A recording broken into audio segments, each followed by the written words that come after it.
యాంటిసిప్ట్ bail ఇంకో దాన్ని try చేస్తున్నారు. లేని వాళ్ళకి, పారిపోయిన వాళ్ళకి ఈ కేసులో తింటాకు లేని పరిస్థితి ఉంది. వాళ్ళని పార్టీ తప్ప మీరు ఆదుకుంటారా?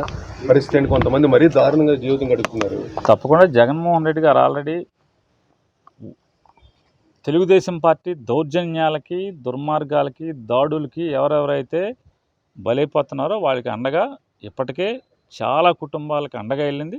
అట్లాగే ఎక్కడెక్కడైతే జరుగుతున్నాయో ఆ జరుగుతున్నటువంటి ప్రతిదాన్ని వరుస క్రమంలో పార్టీ ప్రతి కార్యకర్తకి కూడా వైఎస్ఆర్ కాంగ్రెస్ పార్టీ అండగా ఉంటూ వస్తుంది. ఇవాళ మీరు చెప్పేటువంటి ప్రతి వ్యక్తికి కూడా ఉంటుందండి. అంటే ఈ నియోజకవర్గం నాయకుడు కూడా లేడు, ఎవరికి చెప్పుకోవాలి తెలియని పరిస్థితిలో ఉన్నారు. ఆయనే పారిపోయి అన్నారు. పారిపోవటం అనేది మీ భాష.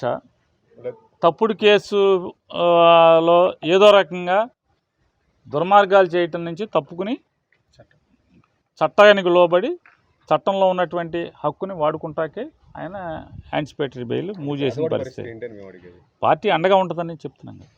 ప్రతిదానికి ఇప్పటికీ గడిచిన జూన్ 4వ తారీఖు నుంచి ఇవాళ దాకా ఎక్కడెక్కడైతే ఈ కూటమి ప్రభుత్వం వల్ల దౌర్జన్యాలకి, దాడులకి, వేధింపులకి గురవుతున్న ప్రతి కార్యకర్త కుటుంబానికి ఇప్పటికే అండగా ఉంటూ వస్తుంది. ఇవాళ జరుగుతున్న వాటిలో ఎక్కడెక్కడ ఉందో అందరికీ కూడా భవిష్యత్తులో కూడా అండగా ఉంటుందండి.